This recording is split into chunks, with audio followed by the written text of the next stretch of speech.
दोस्तों, राजसमंद में खमनोर नामक स्थान पे प्रवेश करती है। राजसमंद में खमनोर नामक स्थान पे इसका उद्गम होता है। कुंभलगढ़ के निकट खमनोर नामक स्थान पे उद्गम हो रहा है। इसके बाद में ये जा रही है चित्तौड़गढ़, ठीक है, फिर भीलवाड़ा, फिर अजमेर, फिर टोंक और फिर सवाई माधोपुर में जाके ऐसे जाके मिल रही है ये चंबल नदी में, ठीक है। तो राजसमंद में, फिर चित्तौड़गढ़ में, फिर वापस ऊपर चली जाती है भीलवाड़ा में, फिर थोड़ा सा कोना लेती है अजमेर का, फिर टोंक और फिर सवाई माधोपुर, इनमें से होके जाती है। एक बार फिर से देख लेती हूँ, मैं खुद कंफ्यूज नहीं हो जाऊँ। राजसमंद में, चित्तौड़ में, भीलवाड़ा में, अजमेर, टोंक और सवाई माधोपुर, हाँ सही है। राजसमंद में, चित्तौड़ में, फिर भीलवाड़ा में, फिर अजमेर में, फिर टोंक में और फिर सवाई माधोपुर में, इनमें से होकर जाती है ये नदी। और लास्ट में कहाँ जा रही है ये देखिए, ये चंबल नदी अपनी जा रही थी। चंबल नदी में सवाई माधोपुर के रामेश्वर नामक स्थान पे चंबल नदी में मिल जाती है, ठीक है। अब ये राजस्थान में बहने वाली लगभग 480 किलोमीटर में बह के सबसे बड़ी नदी है जो एकमात्र राजस्थान में ही बहती है, ठीक है। दूसरी इसकी सहायक नदियाँ देखो, कोठारी नदी जो है, कोठारी नदी राजसमंद से ही निकल के आती है और इसमें मिल जाती है, ठीक है। बेड़च नदी जो है उदयपुर से निकल के आती है दोस्तों, और उदयपुर और चित्तौड़गढ़ में बहने के पश्चात भीलवाड़ा में आके बनास नदी में मिल जाती है, ठीक है। इसके अलावा ये देखो, ऊपर से अजमेर से निकल के माशी नदी आ रही है ना, और ये खुद किसके सहायक है, ये खुद चंबल के सहायक है। तो छोटी छोटी नदियाँ दोस्तों, ये बहुत, इनको मैं सबको आपको नहीं दिखा सकती कि यहाँ पे सारी जो त्रिवेणी तीन संगम है वो भी यहाँ पे देखने को नहीं मिलेंगे, क्योंकि वो बहुत छोटी नदियाँ हैं। सारी नदियाँ इतनी ज़्यादा अपन राजस्थान के मैप में नहीं देख सकते, लेकिन बस ये याद रखिएगा कि ये जो बनास नदी है यहाँ से निकलती है, इसमें मिलती है कोठारी, बेड़च, माशी, मोरेल, है ना, ये इसकी सहायक नदियाँ हैं। और ये सबसे, और टोंक में इस पे बिसलपुर बांध बना हुआ है दोस्तों, जो बिसलपुर बांध से जो जयपुर में पानी आता है ना, वो वाला बांध इसी पे बना हुआ है। तो दो तीन इंपॉर्टेंट बातें इसकी याद रखिएगा।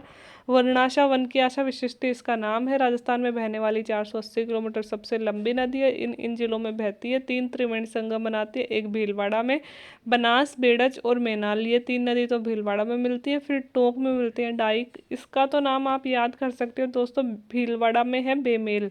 बेमेल का मतलब बनास, में से मतलब मेनाल और ले से मतलब चंबल, सॉरी नहीं, बेमेल तो इसका नहीं बनेगा क्योंकि मेनाल ही हो जाएगा बेमेल से। तो वैसे अगर आप दो करना चाहो, बनास और बेड़च, और मेल से कर लो मेनाल, लेकिन इतना सही नहीं रहेगा, वैसे ही याद करनी पड़ेंगे। ट्रिक्स एक्चुअली मेरे पास भी नहीं होती है, मैं तो खुद ज्योग्राफी के नक्शे देख देख के याद करती हूँ। बनास, बेड़च और मेनाल 3 नदियाँ तो बहती हैं भीलवाड़ा में। टोंक में तो इज्जत सा है दोस्तों, डाई, खारी और बनास, ठीक है। और सवाई माधोपुर का याद रह ही जाएगा कि सवाई माधोपुर में तो खुद बनास जाके चंबल में मिलती है, और एक छोटी सी नदी और आती है सीप नदी, ये इसमें मिलती है। आगे 2 नदियाँ और है दोस्तों जो भी बंगाल के खाड़ी का ही हिस्सा है। पहली है काली सिंध। काली सिंध का उद्गम होता है मध्य प्रदेश के देवास गांव की बागली पहाड़ी से। मैंने आपको पहले ही दिखा दी है, काली सिंध चंबल की सहायक नदी है, उसका उद्गम भी मध्य प्रदेश के देवास गाँव की बागली पहाड़ी से होता है, और कोटा में नानेरा गांव के समीप यह चंबल में मिल जाती है। झालावाड़ में रायपुर नामक स्थान से राजस्थान में प्रवेश करती है। झालावाड़ कोटा 2 ही स्थान पर बहती है। परवन, निमाज, आहू इसकी सहायक नदियाँ हैं। ये देखिए, काली सिंध खुद ही छोटी सी नदी है। काली सिंध देखो मध्य प्रदेश के देवास गांव से प्रवेश कर रही, मतलब उद्गम होता है झालावाड़ में, ये रायपुर नामक स्थान से प्रवेश करती है। झालावाड़ कोटा में नानेरा के समीप ये चंबल नदी में मिल जाती है। और परवन, निमाज और आहू इसकी सहायक नदियाँ। छोटी नदी है दोस्तों, इतनी इंपॉर्टेंट नहीं है, लेकिन चंबल की सहायक नदियों में बड़ा नाम इसका आता है, इसलिए मैंने यहाँ पे लिख दिया। एक है बाणगंगा। बाणगंगा है जयपुर की बैराठ पहाड़ियों से निकलती है दोस्तों। बाणगंगा कहाँ से, जयपुर की बैराठ पहाड़ियों से निकलती है। और मुहाना इसका कहाँ है, यूपी के आगरा के फतेहाबाद के निकट यमुना नदी में मिल जाती है। मतलब जयपुर से निकलती है और यमुना नदी में जाके मिलती है। राज्य में दूसरी ऐसी नदी है जो सीधा अपना जल यमुना में लेके जाती है। और जयपुर में जमुआ रामगढ़ बांध, जयपुर, इससे ही जयपुर शहर को पेयजल प्राप्त होता है। इसी नदी पे बना हुआ है, बाणगंगा नदी पे ही जयपुर में जमुआ रामगढ़ बांध बना हुआ है, और इसका उपनाम है दोस्तों अर्जुन की गंगा, ठीक है। तो ये तो मैंने बनाई नहीं है, बहुत छोटी नदी है, आप बस इतना याद रखिएगा कि, एक मिनट,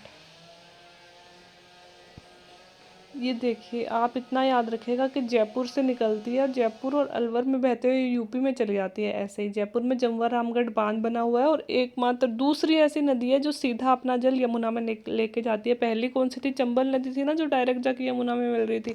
दूसरी यही नदी है बाणगंगा नदी, और इसे अर्जुन की गंगा भी कहते हैं। और इस पे जो इस पे जो बांध बना हुआ है दोस्तों, जमवा रामगढ़ बांध, उससे जयपुर शहर को पेयजल प्राप्त होता है। तो ये था दोस्तों आज का लेक्चर, बंगाल के खाड़ी में गिरने वाली नदियाँ। आई होप कि आपको याद भी हो गई होंगी। अगर वीडियो अच्छा लगा हो तो प्लीज़ चैनल को लाइक शेयर एंड सब्सक्राइब करते रहिए। Thank you very much.